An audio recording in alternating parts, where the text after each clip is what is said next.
नमस्कार, मैं हूं मृत्युंजय कुमार झा और हमारा खास शो चाइनीज पर हंटर, स्वदेशी को अवसर, इसमें आपका स्वागत है। मोदी सरकार ने पबजी समेत 118 चाइनीज ऐप्स का गेम ओवर कर दिया है। ये चीन पर भारत की तीसरी बड़ी डिजिटल स्ट्राइक है और इस स्ट्राइक से चीन को करीब हजारों करोड़ के नुकसान की आशंका है। सरकार का कहना है कि बैन किए गए सभी ऐप्स भारत की सुरक्षा, एकता, अखंडता के लिए खतरा था।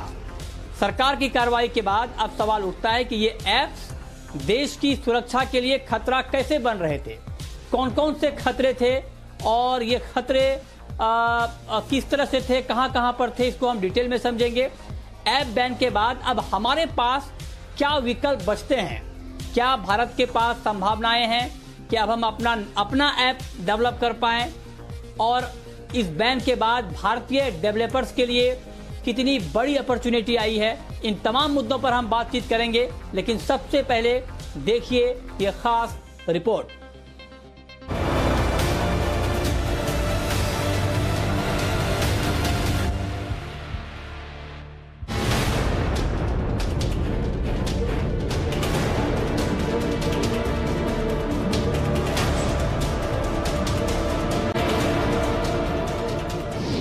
चाइनीज ऐप्स पर तीसरी digital strike.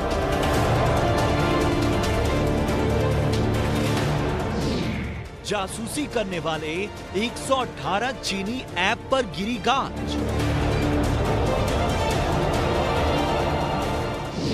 PUBG, Baidu, WeChat, ludo का गेम ओवर।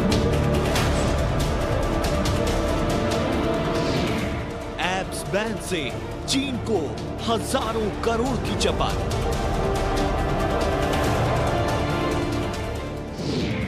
भारतीय ऐप डेवलपर्स के लिए मौका।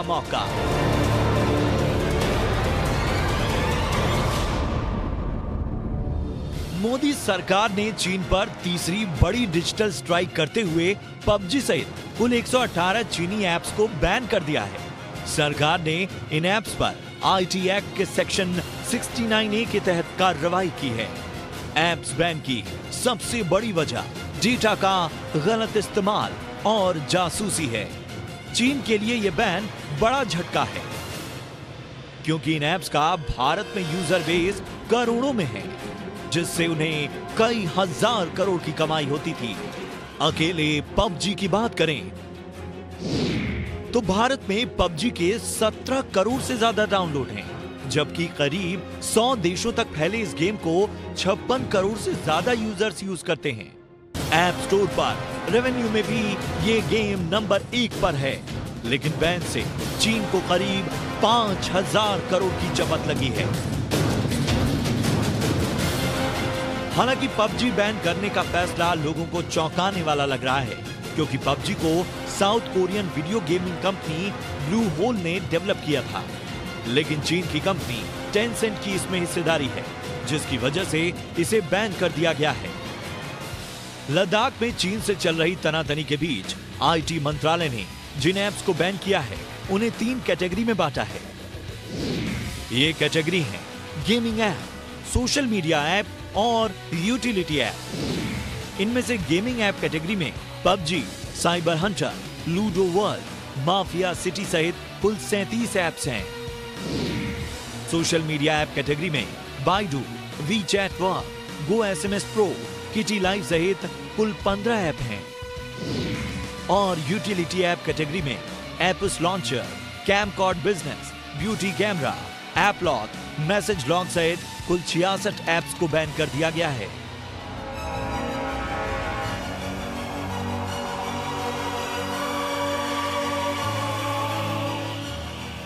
ऐप बैन के बाद जहां चीन भारतीयों का डेटा मिसयूज नहीं कर पाएगा, वहीं ऐप पर प्रतिबंध से चीनी कंपनियों को हजारों करोड़ रुपए की चपत भी लगेगी। एक रिपोर्ट की माने तो बैन किए गए 118 चीनी ऐप दुनिया भर से जो कमाई करते हैं, उसका एवरेज 30 से 40% हिस्सा भारत से जाता है। अकेले पबजी ने ही जुलाई तक 22,500 करोड़ से ज्यादा की कमाई भारत से की है। आपको बता दें कि हमारे ऐप मार्केट का करीब 40% हिस्सा चाइनीज ऐप्स का है। इस वक्त भारत में 50 करोड़ से ज्यादा स्मार्टफोन यूजर्स हैं, जिसमें से 66% लोग कम से कम एक चाइनीज ऐप का इस्तेमाल करते ही हैं।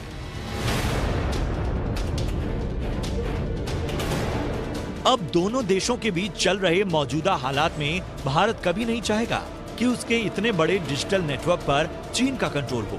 3 ऐप बैन करने की कार्रवाई के बाद आईटी मंत्रालय अभी भी चीनी ऐप्स की जांच कर रही है, यानी कि आगे और कई डिजिटल स्ट्राइक्स देखने को मिलेंगी।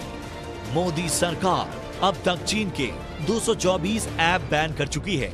सबसे पहले जब कार्रवाई की गई थी, तब से देश में मेड इन इंडिया ऐप्स की डिमांड तेजी से बढ़ी है। लोगों को नई नौकरियां मिली हैं। कुल मिलाकर कह सकते हैं कि चाइनीज ऐप बैन भारतीय ऐप और गेमिंग इंडस्ट्री के लिए एक बड़े अवसर की तरह है। एक्सपर्ट्स भी इसे भारतीय डेवलपर्स के लिए बड़े मौके के तौर पर देख रहे हैं।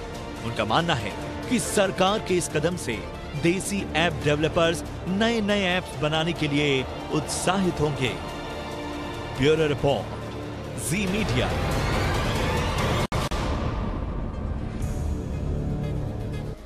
तो आपने देखी है रिपोर्ट कि किस तरह से इस बैन के बाद चीन में हड़कंप मच गया है। लेकिन आज हमारा चर्चा का मुद्दा चीन में हड़कंप का मुद्दा नहीं होगा। हमारा मुद्दा ये होगा कि चीनी ऐप पर जो बैन लगा है और जो बात यहाँ पर कही गई है कि इससे खतरा था एकता, अखंडता और भारत के डिफेंस को डेटा चोरी का खतरा था, तो वो खतरे क्या थे, इसको हम डिटेल में समझेंगे। और दूसरा बड़ा मुद्दा ये कि इन ऐप पर बैन के बाद अब भारत के पास कितनी संभावनाएं बन रही हैं और भारत क्या अभी इस स्थिति में है कि जो ऐप यहां पर बैन किए गए हैं उसका एक पैरेलल मार्केट भारत तैयार कर पाए। इसी पर हम बातचीत करेंगे। हमारे साथ मेहमानों का एक बड़ा पैनल यहां पर मौजूद है। हमारे साथ हैं अशंक देसाई, फाउंडर मेंबर और पूर्व चेयरमैन नेस्कॉम के। हमारे साथ प्रशांत माली हैं, साइबर एक्सपर्ट हैं, जाने माने साइबर एक्सपर्ट हैं। और साथ ही हमारे साथ अमित दुबे हैं, ऐप डेवलपर हैं। आप तीनों का बहुत बहुत स्वागत है इस कार्यक्रम में। मेरा सबसे पहला सवाल प्रशांत माली जी आपसे होगा कि इस ऐप को इस आधार पर बैन किया गया है कि इससे खतरा ज्यादा था, सिक्योरिटी के पॉइंट ऑफ व्यू से ये देखते हुए इसका फैसला लिया गया है। आप जरा अगर आसान भाषा में हमारे दर्शकों को समझा पाएं, क्योंकि ये ऐप बड़े पैमाने पर लोग इस्तेमाल करते थे, क्या खतरे इससे थे जिसको देखते हुए इसे बैन किया गया है? देखिए, नेशनल सिक्योरिटी, नेशनल जो हमारी इंटरेस्ट थे उसको जो धक्का पहुंच रहा था, इसलिए सेक्शन 69 का इस्तेमाल किया गया। Section 69 of the IT act के तहत इन्होंने ब्लॉक किया है। ये जो एप्स थे ये सिर्फ अपना बिजनेस नहीं कर रहे थे, बल्कि ये अलग अलग जो धंधे कर रहे थे ये चाइनीज गवर्नमेंट के प्यादे थे। ये भारत के साइबर स्पेस में से भारतीय लोगों का डेटा चुराते थे।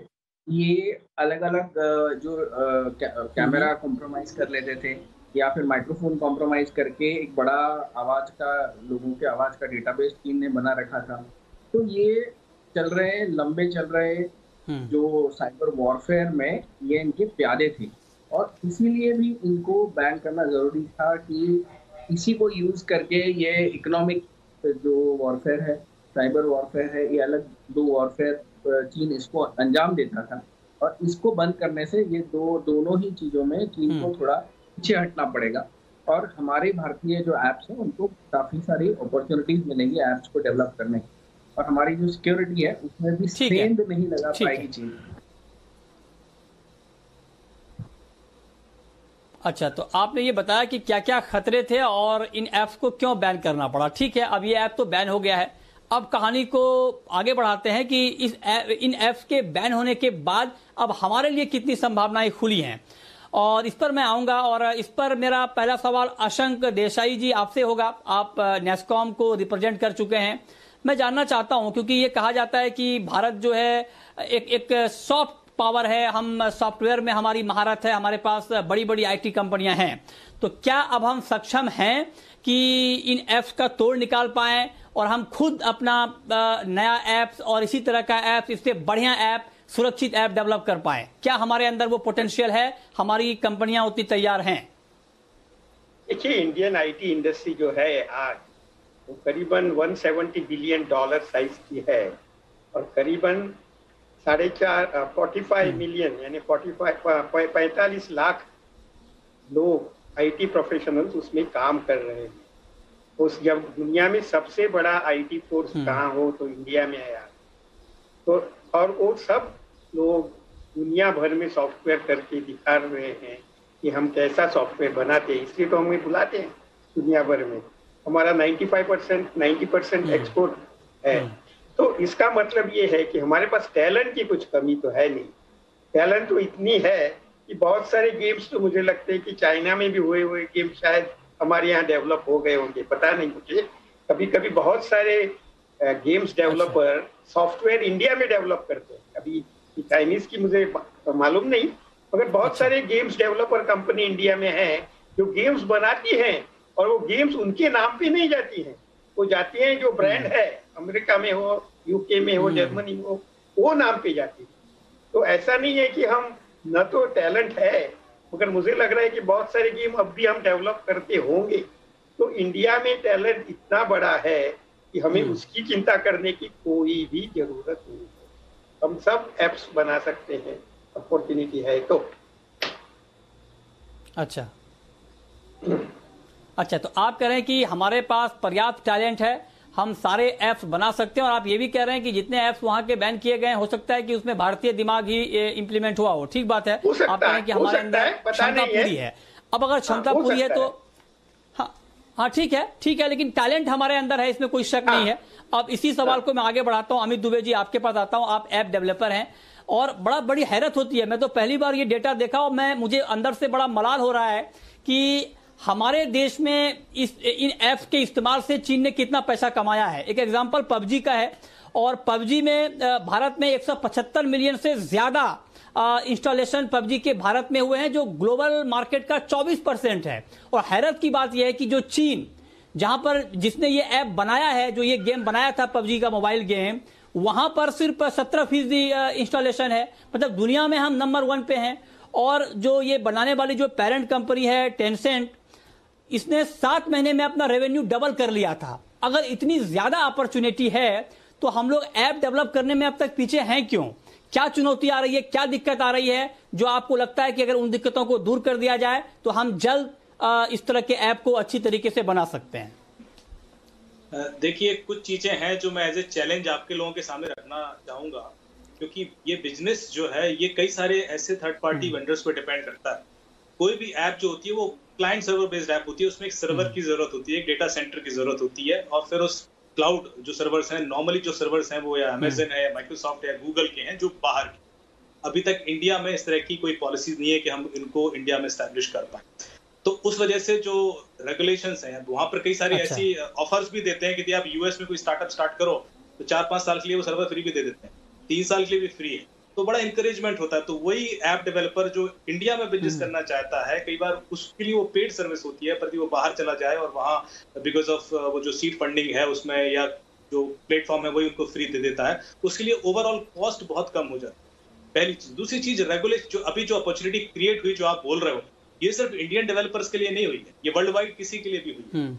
इंडियन मार्केट खुल गया है। कल के दिन फ्रांस से कोई कंपनी आ जाए, यूएस से आ जाए, वो भी वो ऑल्टरनेटिव एप्लीकेशंस हैं वो बेच सकते हैं, पुश कर सकते हैं। चाइना क्यों कर गया? क्योंकि चाइना की एक अलग एग्रेसिव नीति रही है हमेशा से। टेंसेंट जो कंपनी है, यदि आप उसका वैल्यूएशन देखोगे तो $500 बिलियन है, जो पाकिस्तान से डबल है। तो आप मान के चलिए कि वो क्या क्या नहीं कर रहा है सिर्फ डेटा एक्विजिशन करने के लिए। हमारे लिए कुछ ऐसी गाइडलाइंस स्पेशल होना चाहिए गवर्नमेंट की तरफ से कि इस तरह की ऐप हम सिर्फ मेड इन इंडिया ही लेंगे। जैसे कि मैं आपको एग्जांपल दूं, जो ऐप बैन की गई, आप उनकी लिस्ट देखिए तो उसमें एक ऐप है जो विजिटिंग कार्ड स्कैन करती है, एक ऐप है जो आपके डॉक्यूमेंट स्कैन करती है। अब ये तो डेटा ही कैप्चर कर रहे हैं ना सारे। फिर एक ऐप है जो OCR करती है, ऑप्टिकल कैरेक्टर रिकॉग्निशन, किसी भी इमेज से कोई कैरेक्टर रिकॉग्नाइज, ये सारे सेंसिटिव डेटा होते हैं। फिर VPN कुछ सर्वर्स हैं जो वहां बैन किए गए हैं। मोस्ट 30 से 40% एप्लीकेशन वो है जो वीडियो पे काम कर रही है, इमेज पे काम कर रही है, कैमरे पे काम कर रही है, और कैमरे का कोई भी डेटा PI डेटा ही होता है, सेंसिटिव डेटा हो। तो हमें कुछ ना कुछ ऐसी गाइडलाइंस चाहिए होंगी ताकि हम बावजूद की अपॉर्चुनिटी खुले, इंडियन डेवलपर्स को ज्यादा मौका दे। ऐसा ना हो कि ये मौका कोई बाहर लेके चला जाए, बार वाला आए और वो बिजनेस करके अभी चला जाए। ये बहुत बहुत बड़ी बात। हाँ, ये बहुत बड़ी बात अमित दुबे जी ने कही है कि चाइनीज ऐप पर डिजिटल स्ट्राइक के बाद भारत के लिए मौके तो खुले हैं, लेकिन भारत के साथ साथ दुनिया के बाकी देशों के लिए भी मौके खुले हैं। लिहाजा इस तरह की गाइडलाइन आनी चाहिए और बहुत जरूरी है, ये बात बहुत जरूरी है। जिस डेटा सिक्योरिटी की हम बात करते हैं उसके लिए बहुत जरूरी है कि कुछ ऐप ऐसे हैं और जिसमें सिर्फ और सिर्फ स्वदेशी ही ऐप होने चाहिए ताकि आपका डेटा सुरक्षित हो। छोटा छोटा ऐप, बताइए कैम स्कैनर का आपने जिक्र किया, शेयर इट है, इन छोटे छोटे ऐप पर भी हम चाइनीज ऐप पर डिपेंडेंट थे, तो ये निश्चित तौर पर एक चिंता की बात है। ऐसा तीनों खास मेहमान बने हुए हैं। अब मैं अगले दौर की चर्चा की शुरुआत प्रशांत माली जी आपसे ही करना चाहूंगा। आपने जो जिक्र किया कि क्या क्या सुरक्षा को लेकर के खतरे थे, ठीक है, इसको देखते हुए हमने बैन तो कर दिया है, लेकिन अगर इतना ज्यादा खतरा था सिक्योरिटी के पॉइंट ऑफ व्यू से, तो अगर मान लीजिए कोई डेटा अगर चोरी हो गए होंगे या कुछ सिक्योरिटी ब्रीच हो गई होगी, तो उसकी वापसी क्या संभव है या उसको लेकर क्या करना चाहिए? क्योंकि अगर इतना ज्यादा खतरनाक था और मान लीजिए डेटा अगर चोरी हो चुकी है तो उसके लिए क्या उपाय हैं? अब देखिए, भारत के पास सबसे इम्पोर्टेंट चीज है कि एक ऑनलाइन गेमिंग और ऑनलाइन कंटेंट रेगुलेटर होना चाहिए जो ये नीतियां बनाएगा। इसके तहत भारतीय साइबर स्पेस में अगर कंटेंट या एप्स या गेम्स को रिलीज करने होंगे तो उस नीति के तहत होगा। और अगर आप डेटा चोरी करते हैं तो क्या होगा, उसमें लिखित होगा, कितना दंड आपको लगेगा, कितनी जेल की प्रावधान होगा। ये एग्जैक्टली हमारे पास नहीं है और कई सालों से मैं ये बोलते आ रहा हूँ कि हमें ये चाहिए। ये अभी उसकी एक रूपरेखा पेश भी हुई थी लास्ट पार्लियामेंट्री सेशन के अंदर, लेकिन उसे सीरियसली लिया नहीं गया। मैं चाहता हूँ कि 69A के तहत अगर गवर्नमेंट को एक्शन लेना है तो ये नीति बनानी जरूरी होगी ताकि लोग जो हमारे यहाँ निवेश करना चाहते हैं वो लेफ्ट आउट नहीं फील करेंगे। उन्हें एक क्लियर कट पता होगा कि किस तहत हमें ऐप बनाना है, किस तहत हमें गेम्स रिलीज करने हैं इंडियन साइबर स्पेस के अंदर, और क्या क्या अगर नहीं फॉलो करते हैं। नहीं प्रशांत जी हाँ प्रशांत जी, आपने ठीक बात कही सर, उसको लेके तो निश्चित तौर पर होना ही चाहिए। लेकिन मैं ये जानना चाह रहा हूं सर, और दर्शक भी ये जानना चाहते हो, क्योंकि लोग जो इस्तेमाल कर रहे थे इस तरह के ऐप्स का, उनके मन में अब डर भी होगा कि कहीं उनका डेटा चोरी तो नहीं हो गया।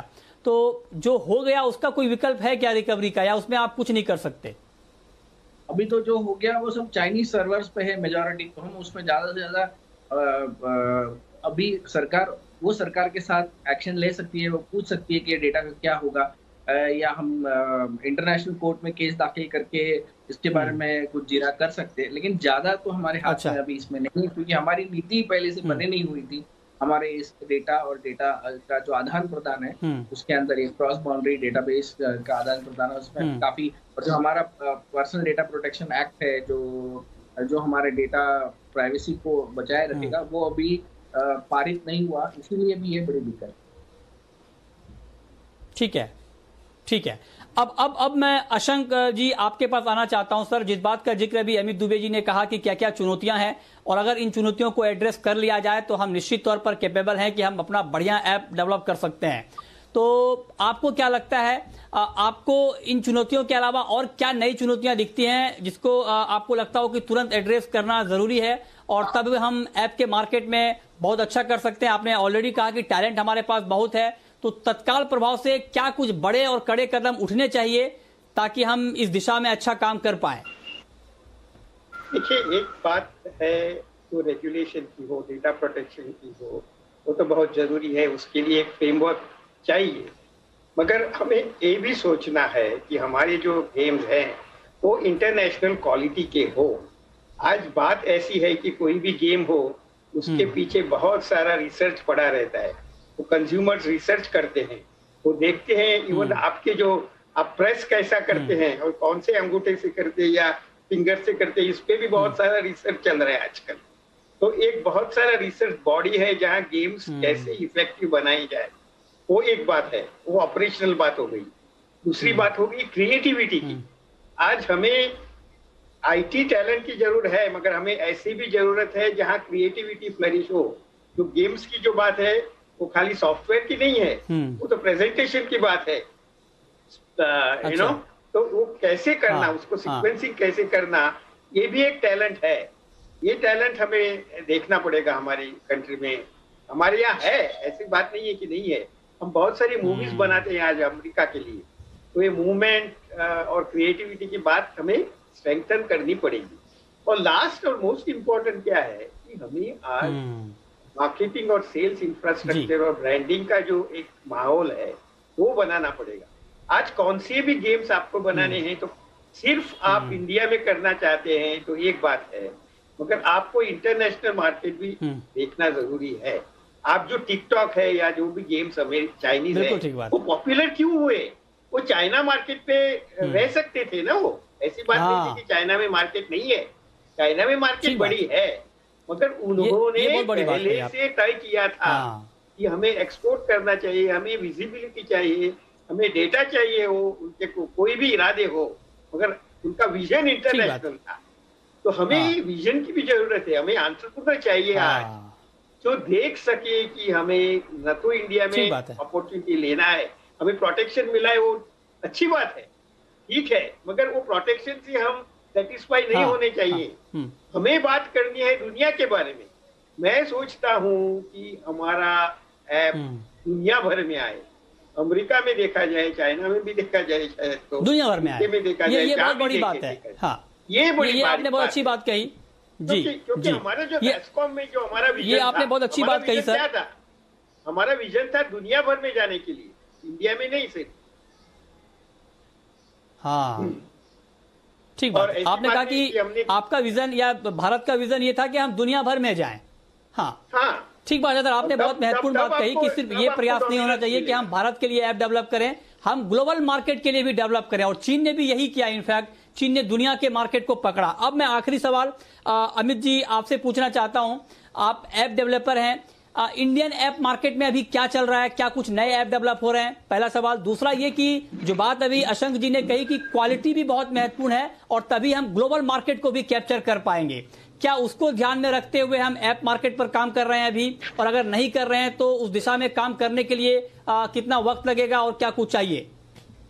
मैं थोड़ा सा इसमें ऐड करूंगा जो अशंक जी ने कहा है, क्योंकि पहले हमने जब स्टार्ट किया था डिस्कशन इस बेस पे किया था कि हमें अपने डेवलपर्स पर भरोसा है, हमारे टैलेंट पर भरोसा है।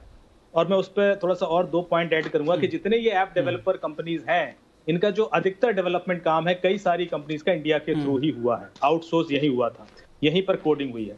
तो ऐसा नहीं है कि हम ये नहीं कर सकते। चैलेंज कहाँ आता है? प्रेजेंटेशन में एंड बिजनेस सपोर्ट में। ये जो चैलेंजेस हैं ये ओवरऑल हर एक बिजनेसेस के लिए हैं, सिर्फ ऐप डेवलपर्स के लिए नहीं है। यदि आप आज स्टार्टअप इंडिया जो चल रहा है, जितनी स्टार्टअप्स खड़ी हुई हैं, उनसे पूछ के देखिए कि आप लोगों के क्या क्या इश्यूज है, वो आज भी वहीं के वहीं है 3-4 साल 5 साल बाद।